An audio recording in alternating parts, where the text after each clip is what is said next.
I want to talk a little bit about nutrition and diet. I know I've made like one or two videos on it in the past before.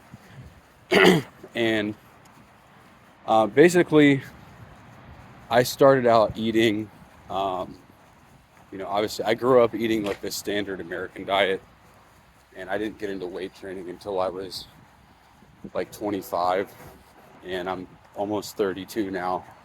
And for a lot of that, I just followed bro advice of diet, uh, sweet potatoes, oatmeal, chicken breast, broccoli, that sort of thing. And I've always had, I don't think, I mean, a lot of the people in my family even have like diabetes and overweight.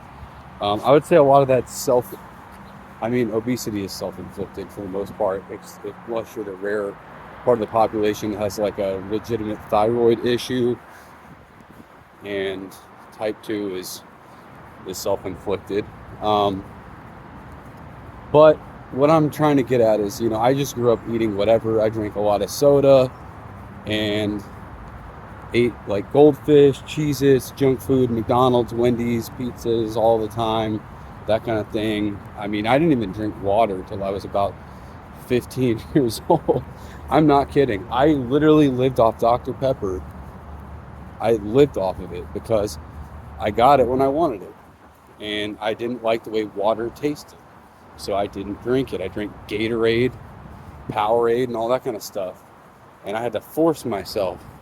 So I was definitely on track to have diabetes, from, if I continued down that path. But I was always a very active child, so it wasn't really much of an issue for me. Like I could kind of offset it because, I mean, I was young, I was constantly outside playing, and then I skateboarded for several years in my teen years. So even though I ate Taco Bell and crap like that, I was still just moving so much, at that age that I didn't really.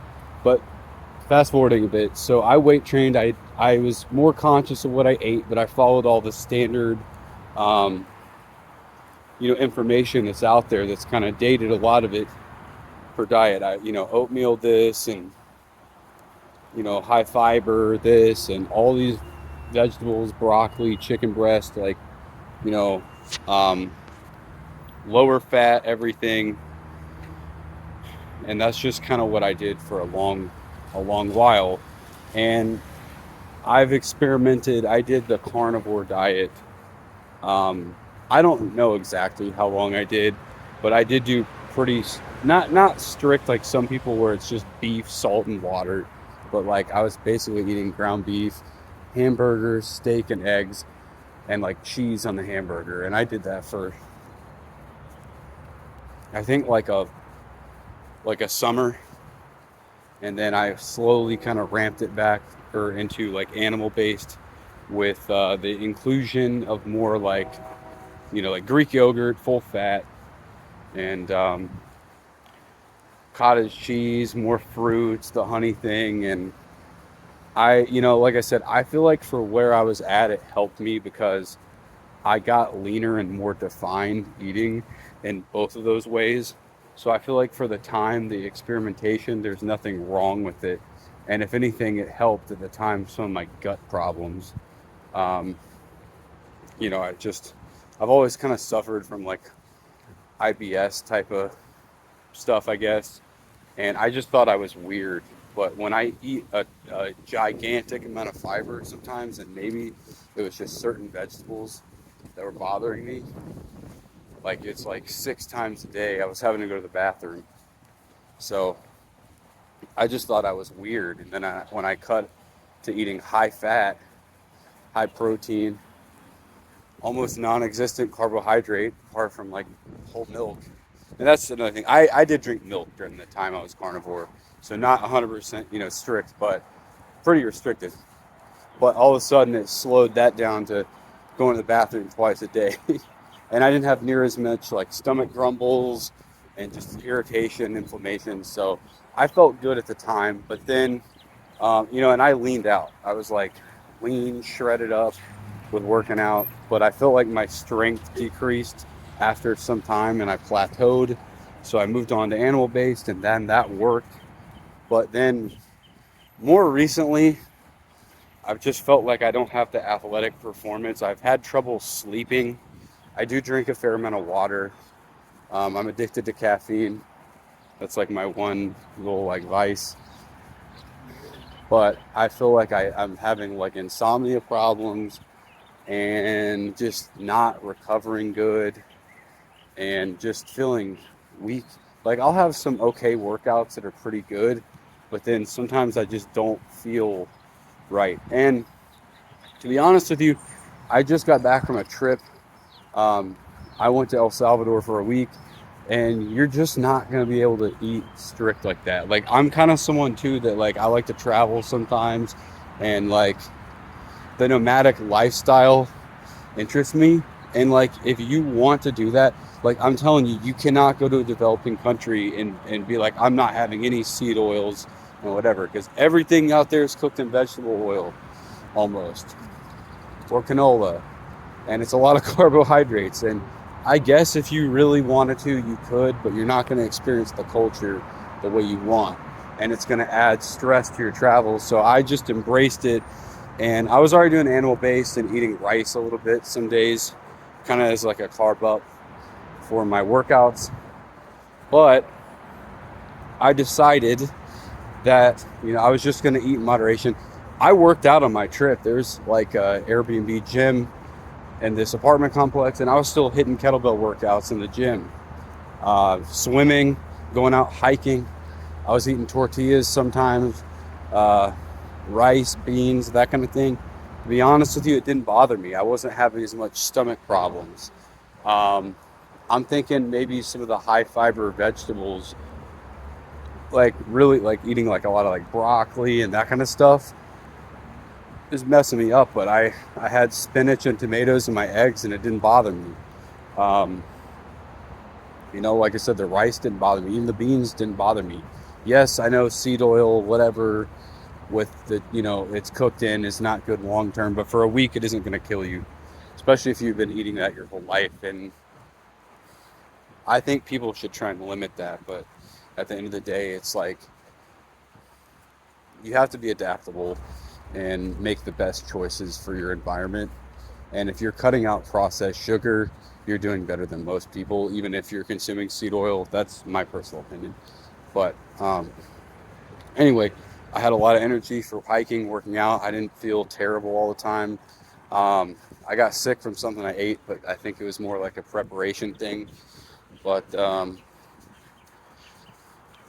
you got to learn to be adaptable with this stuff. And like, I don't know. I guess like humans are pretty adaptable in general with diet and survival.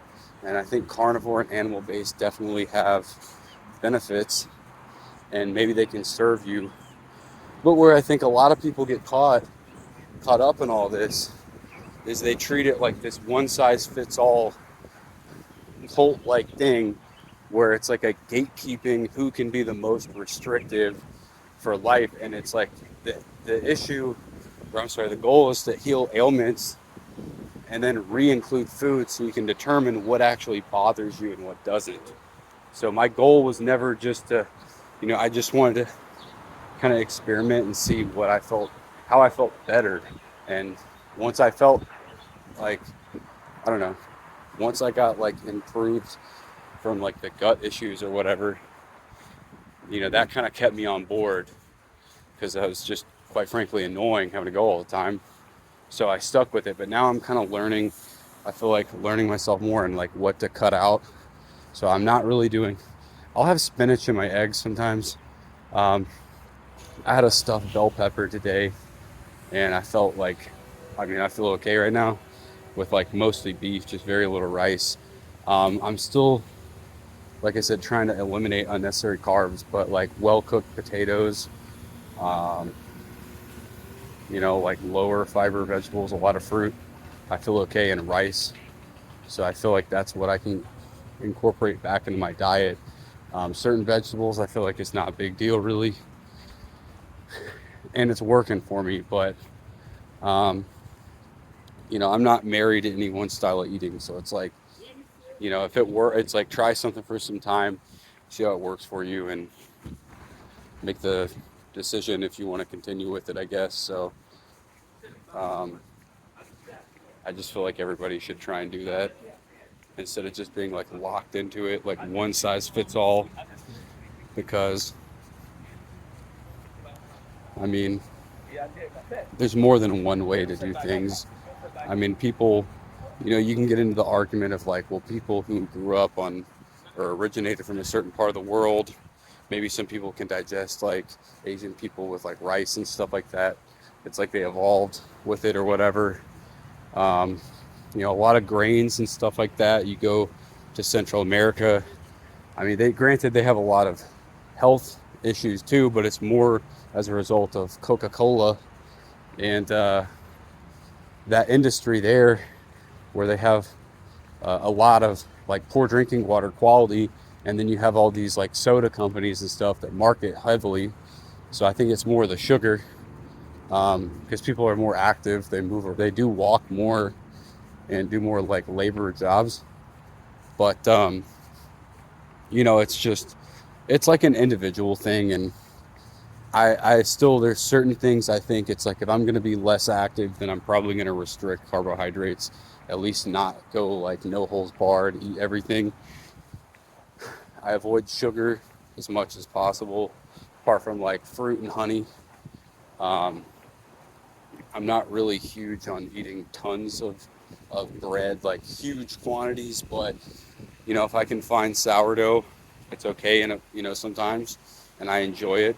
um, I had some bread, and I feel like it fueled my workout on my vacation, but it's just not something where I feel comfortable eating massive amounts all the time, because I know for me it leads to like binging and stuff. So, and feeling terrible.